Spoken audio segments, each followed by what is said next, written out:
les Timothées, vous qui êtes appelés autrement vase d'honneur. Nous voici encore ensemble dans le cadre de nos enseignements de français et aujourd'hui, nous allons parler des noms à double genre. Okay. Tenez, lisons ensemble l'exemple qui est donné au tableau.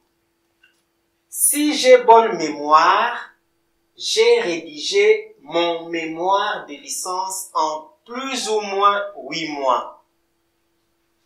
Alors, à partir de cet exemple, vous avez le mot mémoire qui est repris 2 fois. Bonne mémoire, donc ici mémoire est au féminin, et là mon mémoire est masculin. Alors, vous allez remarquer que en français, certains noms, et selon le contexte dans lequel ils sont employés, peuvent avoir un double genre, c'est-à-dire être en même temps du genre masculin et du genre féminin. Et je souligne bien, cela dépend du contexte dans lequel ces noms sont employés. Nous avons quelques noms ici qui sont à double genre et nous allons les découvrir tous ensemble. Ok, princesse, regarde ici. Le premier nom que nous avons, c'est mémoire. Ok, très bien. Au féminin, le mot mémoire signifie une capacité à retenir.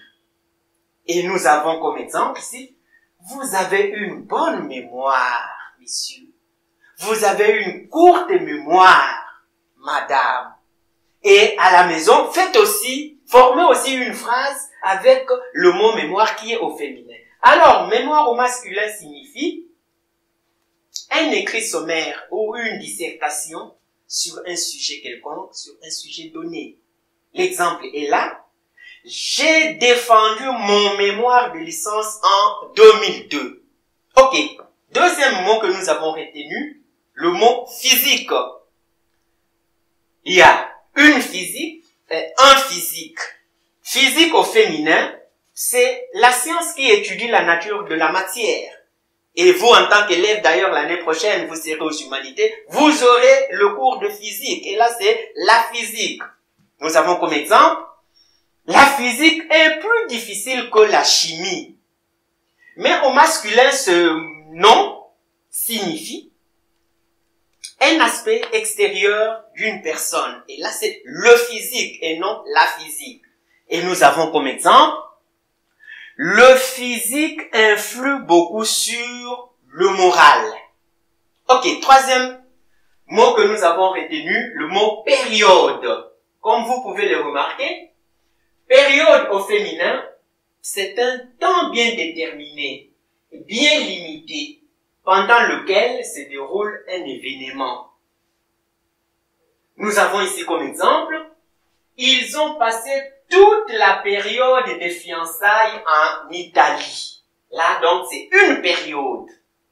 Et une période, là, c'est le point où une personne ou une chose est arrivée. Dans la phrase, cet homme est aux dernières périodes de sa vie. Comme vous le voyez clairement, dernière période, donc là nous avons le masculin. Donc c'est le point vraiment où une personne ou une chose est arrivée. Comme qui dirait, il est au soir de sa vie. Ok, alors chers amis, vous allez faire comme nous l'avons vu ici. Avec ces 3 mots, chacun de vous cherchera aussi à former des phrases. Et en dehors de ces 3 mots, comme exercice, vous avez 4 mots et vous allez chaque fois trouver le sens de chacun de ces mots selon qu'ils sont ou qu'il est au masculin et ou au féminin. Alors, nous avons le premier mot, Pâques. 2, amour. 3, hymne. Et 4, aide. Donc, vous allez trouver le sens de chacun de ces mots selon qu'il est au masculin ou au féminin. Alors, chers amis, il y a plusieurs mots, mais nous n'avons pris qu'un échantillon. vous découvrirez certainement beaucoup d'autres mots qui y ont ce double genre. Bonjour et shalom chers amis, quelques éléments importants pour nous.